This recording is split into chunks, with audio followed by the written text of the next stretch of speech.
Arrivée au palais de l'Assemblée nationale sous le coup de 13h30, la présidente de la Chambre des députés du Rwanda, Mukabalisa Donatil, invitée spéciale, est accueillie par son homologue ivoirien Guillaume Soro. Pour l'ouverture solennelle de la session parlementaire 2018, sont présents Monsieur le Premier ministre, chef de gouvernement, ministre du budget et du portefeuille de l'État, des membres du gouvernement, des présidents d'institutions, des ambassadeurs, des chefs traditionnels et bien d'autres invités.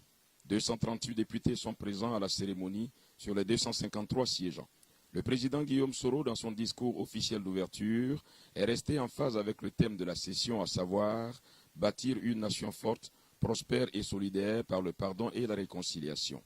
Bâtir une nation dans des états blessés, fragilisés comme les nôtres, ne peut revêtir un sens que si nous sommes habités par le même rêve, portés par la même ambition.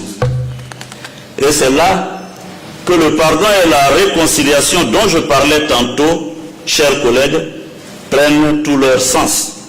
En effet, comment pourrons-nous, nous Ivoiriens, participer à ces desseins au niveau régional et au niveau continental? Comment pourrons-nous contribuer à cette construction africaine, à l'image de d'autres pays très en avance sur le sujet? Comment pourrons-nous participer à cette compétition de plus en plus accrue entre les continents si nous ne sommes pas déjà réconciliés entre nous-mêmes? Si nombre d'entre nous, Ivoiriens, du Nord, du Sud, de l'Est, de l'Ouest, du Centre, n'acceptent toujours pas de se pardonner, de se réconcilier et de vivre ensemble. Sur la question du parti unifié, le président Guillaume Soro a également donné son avis. La question de la création d'un parti unifié de la mouvance présidentielle fait partie du jeu politique. Tant que les désaccords à ce sujet s'expriment dans la courtoisie, tout ceci peut être considéré comme une joyeuse aventure et même une preuve de la vitalité de notre démocratie. Mais quand les débats tournent à la crispation, voire à l'hostilité, cela réveille de vieilles peurs enfouies. C'est pourquoi, c'est mon avis personnel, il convient de laisser la place au dialogue. Le dialogue, rien que le dialogue. Le dialogue, pour ma part, dans cette circonstance, doit demeurer le maître mot. Le parti unifié, je l'espère, aura à se construire inclusivement. Laissons donc le temps aplanir les différends.